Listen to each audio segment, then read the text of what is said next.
தலைமறைவாக இருக்கிற விஜய், காவிரியோட வீட்டுக்கு வந்த போலீஸ், ஞாபக சக்தி இழக்கிற வெண்ணிலா, இந்த மாதிரி இன்னைக்கான மகாநதி சீரியலில் என்னென்ன நடந்துச்சு அப்படிங்கிறத பார்க்கலாம். ஸோ அந்த வகையில் வெண்ணிலா பிரச்சனையில் கோர்ட்டு கேஸுன்னு அலைஞ்சு திரிஞ்ச விஜய் ஒரு வழியாக எல்லா பிரச்சனையும் முடிஞ்சுது அப்படிங்கிற மாதிரி வீட்டுக்கு வந்து ரிலாக்ஸாக இருக்கிறாரு.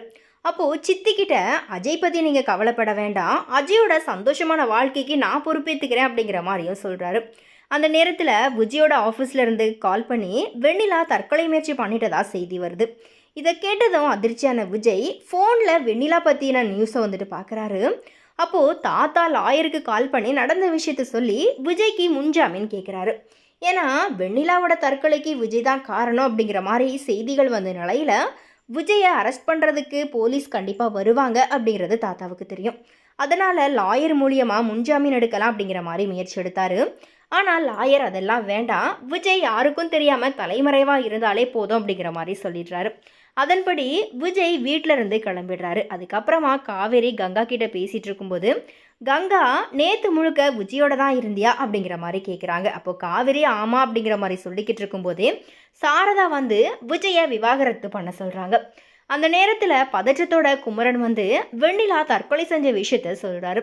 இதனால் சாரதா இந்த பழியும் இனி காவேரி மேலே தான் வந்து விழும் அப்படிங்கிற மாதிரி பயப்பட ஆரம்பிச்சிட்றாங்க. உடனே காவேரி வீட்டில் இருந்து கிளம்பி விஜயை பார்த்து பேசணும் அப்படிங்கிற மாதிரி முயற்சி எடுக்கிறாங்க. அப்போது அங்கே வந்த விஜய் காவேரியை காரில் கூட்டிகிட்டு, நான் என்னுடைய கெஸ்ட் ஹவுஸ்க்கு போயிருக்கேன், என்கிட்ட பேசணும் அப்படின்னா இந்த ஃபோனில் மட்டும் கால் பண்ணு அப்படிங்கிற மாதிரி சொல்லி புதுசாக ஒரு ஃபோனை கொடுத்துட்டு கெஸ்ட் ஹவுஸுக்கு போயிடுறாரு. காவேரி ஹாஸ்பிட்டலில் இருக்கிற வெண்ணிலாவை பார்க்குறதுக்காக போகிறாங்க.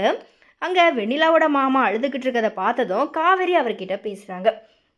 அப்போது காவேரிக்குமே சந்தேகம் வந்த நிலையில் என்ன நடந்துச்சுன்னு சொல்லுங்க அப்படிங்கிற மாதிரி கேட்குறாங்க. அப்போது உண்மையை சொல்ல வரும்போது பசுபதி மிரட்டினதை யோசிச்சு பார்த்து தற்கொலை செஞ்சிட்டா அப்படிங்கிற மாதிரி போய் சொல்லிடுறாரு. அதுக்கப்புறமா அந்த இடத்துக்கு வந்த போலீஸ் காவேரி கிட்ட விஜய் பற்றி விசாரிக்கிறாங்க. காவேரி விஜய் எங்கே இருக்கிறாருன்னு எனக்கு தெரியாது அப்படிங்கிற மாதிரி சொல்கிறாங்க. உடனே காவேரியோட ஃபோனை வாங்கி செக் பண்ணி பார்க்குறாங்க. அதுக்கப்புறமா விஜய் காவேரியோட வீட்டில் இருப்பாரோ அப்படிங்கிற மாதிரியான சந்தேகத்தில் போலீஸ் காவேரியோட வீட்டுக்கு போய் செக் பண்ணி பார்க்குறாங்க. இதனால் சாரதா குடும்பத்தில் இருக்கிறவங்க பயப்பட ஆரம்பிச்சிட்டாங்க. இது எல்லாத்தையும் தாண்டி வெண்ணிலா இறக்குறதுக்கு சான்ஸ் இல்லை, ஆனால் மாடியிலிருந்து கீழே விழுந்து மண்டையில் அடிபட்டு பழைய ஞாபகங்கள் எல்லாமே அழிஞ்சு போகுது. விஜயை காதலிச்சது கூட தெரியாத அளவுக்கு புதுசாக வெண்ணிலா வரப்போகிறாங்க. அதுக்கப்புறமா மாமாவோட வெண்ணிலாவை அனுப்பி வச்சு விஜய் அதுக்கான பணத்தையும் கொடுத்து செட்டில் பண்ணி விடுவார். அடுத்ததான் விஜய் காவேரி ஒன்று சேர்ந்து சந்தோஷமாக வாழ போகிறாங்க அப்படிங்கிற மாதிரி தான் நெக்ஸ்ட் அப்கமிங் எபிசோடு வரணும் அப்படிங்கிற மாதிரி ரசிகர்கள் நினைக்கிறாங்க. பட் கண்டிப்பாக அப்படி இருக்காது, நிறைய ட்விஸ்ட் அண்ட் டர்ன்ஸ் வரப்போகுது. ஸோ எனவே குறித்து உங்களுடைய கருத்துக்களை மறக்காம கமெண்ட்ஸில் ஷேர் பண்ணுங்கள்.